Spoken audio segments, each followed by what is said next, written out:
জয় মাতারা, জয় গুরু বামদেব। বাস্তুদেবতা কি?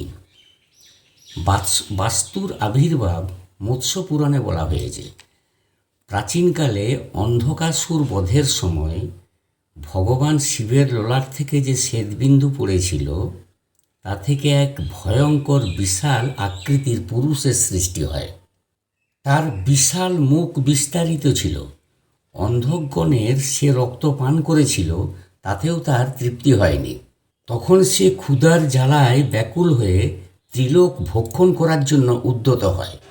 তখন শিব ও অন্যান্য দেবতাগণ পৃথিবীতে শুইয়ে তাকে ঘুম পাড়িয়ে দেন এবং বাস্তু দেবতা রূপে প্রতিষ্ঠিত করেন।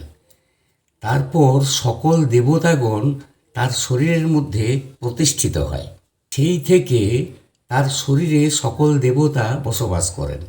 সেই থেকে বাস্তু পুরুষ ও বাস্তু দেবতা রূপে প্রতিষ্ঠিত। মৎস্য পুরাণে বলা আছে, সকল দেবতারা যখন বাস্তু পুরুষকে পৃথিবীর বুকে ফেলে দিয়েছিলেন, তখন তার মাথাটা ছিল উত্তর পূর্ব দিক, অর্থাৎ ঈশান কোণ দিকে, আর পাগুলা ছিল দক্ষিণ পশ্চিম দিকে, অর্থাৎ নৈঋত কোণে।